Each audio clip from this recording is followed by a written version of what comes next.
Party के, जिस party ने अपने पार्टी के अध्यक्ष जो एक पिछड़े वंचित समाज से आते थे उनको धोती से खींचकर पार्टी से बाहर निकाल दिया हो, उसके शहजादे हमें ज्ञान बांट रहे। सर, इनके लिए ओबीसी का मतलब है only for brother in law commission. जितना मेरा आप लोग इंसल्ट करना चाहते हैं आप खुशी से करिए, आप रोज करिए। मैंने नाम किसी का नहीं लिया था, नाम किसी का नहीं लिया था, लेकिन जवाब देने कौन खड़े हो गए। संसद का बजट सत्र जितना हाहाकारी समझा जा रहा था उससे कहीं ज्यादा हो रहा है।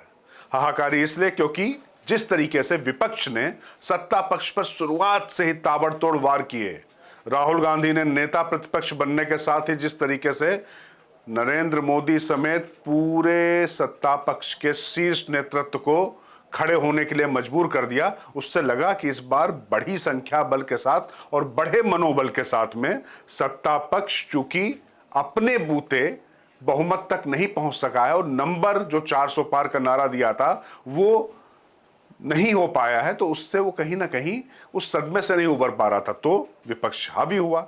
लेकिन जैसे जैसे बजट सत्र आगे बढ़ा सत्ता पक्ष भी रंगत में आने लग गया और जो राहुल गांधी सीधे नरेंद्र मोदी और शीर्ष नेतृत्व को हमला कर मजबूर कर रहे थे जवाब देने के लिए, उन्हीं राहुल गांधी को एक अनुराग ठाकुर जो मंत्री थे पिछली बार, इस बार मंत्री नहीं है, तो मतलब कुल मिला के ठाकुर ने गांधी को अपनी सीट से खड़े होने को मजबूर कर दिया और राहुल गांधी की पूरी सेना को खड़े होने को मजबूर कर दिया। नमस्कार, मैं हूं राजकिशोर। बुलंद भारत टीवी पर जब आपसे संसद के अब तक के क्रियाकलाप और जो वहां पर चर्चाएं हुई हैं उस पर अगर बात की जाए तो खूब हो हंगामा तो हो रहा है, लेकिन मामला मजेदार है।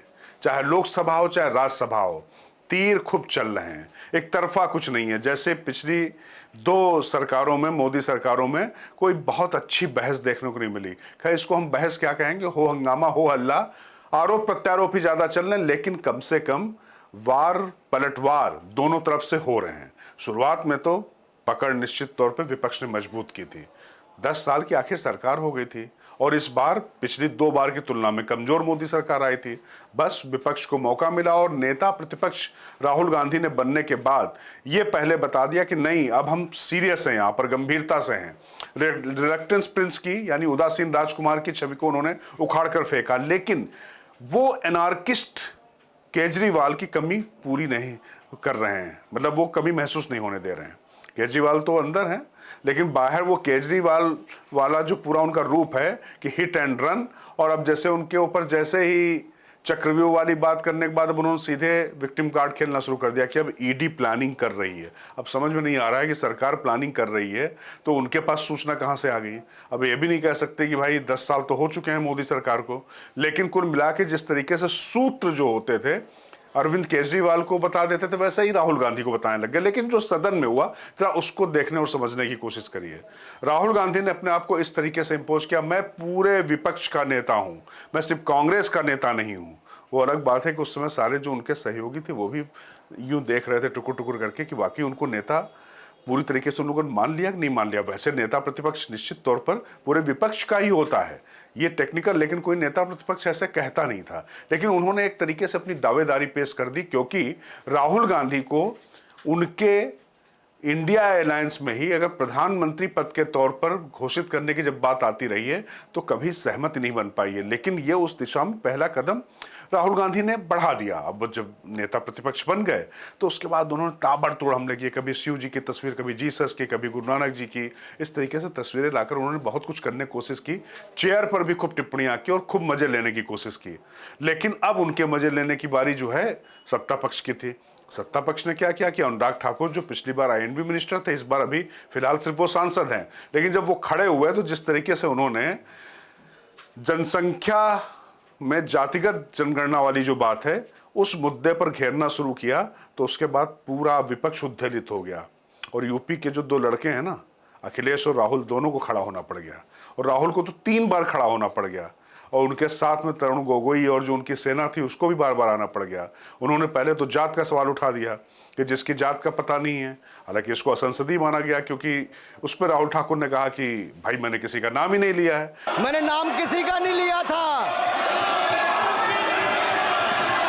सर, नाम तो किसी का नहीं लिया था, नाम किसी का नहीं लिया था, लेकिन जवाब देने कौन खड़े हो गए। लेकिन कुल मिला के हो हल्ला होता रहा। राहुल गांधी ने बड़ी लकीर खींचने की कोशिश की। राहुल गांधी ने A1 A2 अब मानी अडानी की जगह कहा था, जबकि ये नियम है कि जो सदन का शख्स नहीं है उसका नाम यहाँ नहीं लिया जाना चाहिए, लेकिन वो लगातार लेते रहे। मैं समझता हूं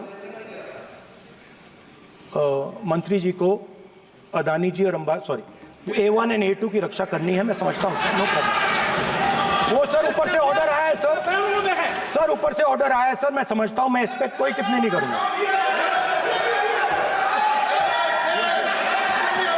sir he is permitted, sir, he is permitted to defend them, sir. It is a democracy, sir. He can defend them.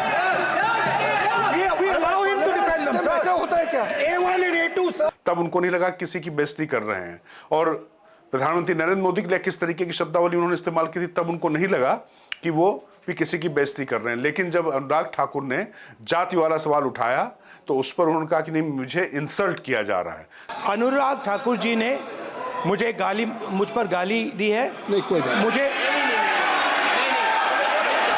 Sir Anurag Thakur ji ने मुझे इंसल्ट किया है, मगर मैं अनुराग ठाकुर जी से कोई माफी नहीं चाहता हूं, मुझे कोई माफी की जरूरत नहीं है। मैं लड़ाई लड़ रहा हूं, जितनी आपको गाली देनी है मैं आपसे कभी माफी नहीं मांगूंगा, मुझे आपकी माफी नहीं चाहिए। तो राहुल गांधी ने भी जिस तरीके से बात की, अनुराग ठाकुर ने उस पर भी तंज कसते हुए कहा कि अरे भाई RG1 यानी राजीव गांधी, उन्होंने भी जातिगत जनगणना का विरोध किया था। सभापति जी, मैं आपको याद कराना चाहता हूं, इसी सदन में एक पूर्व प्रधानमंत्री जी ने RG1 ने OBC को आरक्षण देने का विरोध किया था। RG1 ने OBC को आरक्षण देने का विरोध किया था। एक मिनट माननीय मंत्री जी, उस समय के प्रधानमंत्री स्वर्गीय RG1 जी ने यही कहा था कि OBC के आरक्षण का विरोध करता हूं। ये तो सदन में है। RG1 ने कहा था कि मैं OBC को आरक्षण का विरोध करता हूं। अब ये तय करें कि वो सही थे या ये सही हैं। फिर RG2 वो किस पर प्रहार कर रहे हैं, मतलब बीजेपी ने भी कहना शुरू कर दिया है कि राहुल गांधी, पंडित जवाहरलाल नेहरू, इंदिरा गांधी, राजीव गांधी, सबकी जो सोच थी, जो सबकी अपनी एक परंपरा चली आई थी, उनको ही उन्होंने ठेंगा दिखा दिया है। लेकिन राहुल गांधी भी जाति जनगणना पर पूरी तरीके से वहां पर पिले पड़े हुए हैं। अश्विनी वैष्णव का ऐसा रूप किसी ने नहीं देखा होगा। अश्विनी वैष्णव के तो जिस तरीके से हनुमान बेनीवाल से कहा सुनी हुई और कहा कि भाप भाप करके जिस तरीके की बातें हुई, और कुल मिला काफी चार्ज्ड माहौल है। अब ये 12 तारीख तक संसद का सत्र है, बजट सत्र है, तब तक मतलब आप मानकर चलिए कि दोनों तरफ से जोरदारी से तैयारियां चल रही, कभी किसका पल्ला भारी, कभी किसका पल्ला भारी। हाँ, यह है कि लोकतंत्र में इस तरीके की तस्वीरें कई बार बहुत असंसदीय ना हो तो अच्छी लगती है, क्योंकि संघर्ष हो रहा तो उससे कुछ निकले। लेकिन अभी मैं आपको बता दूं, अभी जो हो रहा है व्यक्तिगत आक्षेप, आरोप प्रत्यारोप ज्यादा हो रहा है। सत्ता पक्ष पर जिस तरीके से प्रतिपक्ष ने डिस्टर्ब करने वाली जो पूरी जो कोशिश की और पूरी कार्यवाही में व्यवधान डालने की कोशिश की, अब सत्ता पक्ष भी विपक्ष को भी उसी तरीके से व्यवधान डालने लग गया, उनके बीच में बोलने पर, उन पर प्रहार करने में। मतलब अब लड़ाई जो है कौन एक दूसरे को ज्यादा नीचा दिखा सकता है, इस पर हो रही है। लेकिन खैर, अभी लोकतंत्र है, जिस तरीके का मैंडेट है, देखना होगा कि इसका किस तरीके का रास्ता निकलता है। तो फिलहाल मुझे दीजिए इजाजत। मैं राजकिशोर, बुलंदशहर टीवी, ताकत आपकी।